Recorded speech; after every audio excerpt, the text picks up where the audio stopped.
Hormuz జలసంధి దగ్గర కీలకమైనటువంటి అడుగులు పడ్డాయి.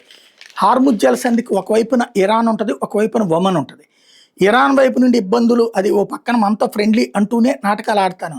మనం ఒమన్తో ఒక ఒప్పందం కుదుర్చుకున్నాం, అంటే అవసరమైతే వాళ్ళ జలాల్లో నుంచి కూడా మనం వస్తాం, అప్పుడు ప్రాబ్లం లేదు. తాజాగా భారత్ ఒమన్ దేశాల మధ్యన స్వేచ్ఛా వాణిజ్య ఒప్పందం ఇవాళ నుంచి అమల్లోకి వచ్చేసింది, నిన్నటించినే. ఈ మీద ఆ దేశానికి వెళ్ళి మన ఎగుమతుల్లో 99% ట్యాక్స్ లేదు. ఒమన్ నుంచి మనకు వచ్చే ఖర్జూరాల మీద కోటా ఆధారిత సుంకాల మినహాయింపులు ఉండటం వల్ల అవి చౌకగా పొందొచ్చు.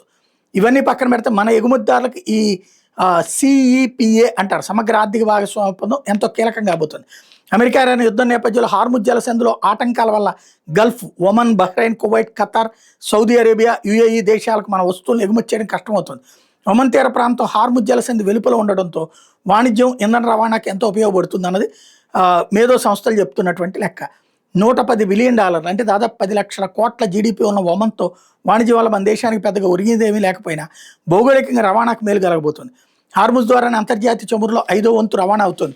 దీనిలో ఆటంకాల వల్ల మన దేశానికి సౌదీ అరేబియా, ఖతార్, యుఏఈ నుంచి రావాల్సిన చమురు సహజవాయువుకు ఆటంకం ఏర్పడుతుంది. మన ఎగుమతుల్లో 99.38% విలువ చేసే 98.08% టారిఫ్ లైన్లకు ఒమన్ తక్షణం 0 సుంకాన్ని వర్తింపజేస్తుంది. అంతక్రితం 15.33% ఎగుమతులకే అత్యంత ప్రాధాన్య దేశం హోదా ఉండేది. మిగిలిన వాటి మీద 5 నుంచి 100% సుంకాలు వర్తించాయి. ఇప్పుడు మన ఎగుమతిదారులు, వృత్తి నిపుణులకు కొత్త అవకాశాలు లభిస్తాయన్నది మంత్రి పీయూష్ గోయల్ చెప్తున్నది. ఒమన్ పోర్టుల ద్వారా జీసీసీ, తూర్పు ఆఫ్రికా దేశాలకు సులువుగా వెళ్ళొచ్చు.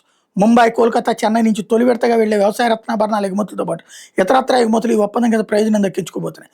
ఒమన్ మీద 78% టారిఫ్ లైన్లో సుంకాన్ని మన దేశం తొలగించడం లేదా తగ్గించడం చేస్తుంది. ఇప్పటికే ఇంధనం, ఎరువులు, పారిశ్రామిక ముడి పదార్థాల విషయంలో మనకు ప్రధాన సరఫరాదారుగా ఒమన్ ఉంది. 2025-26లో $7.2 బిలియన్, సుమారు 64,000 కోట్ల విలువైన వస్తువులు ఒమన్ నుంచి మన దేశం దిగుమతి చేసుకుంటే అందులో ముడి చమురే $1.6 బిలియన్ ఉంది. ఎల్ఎన్జీ $1.2 బిలియన్ ఉంది.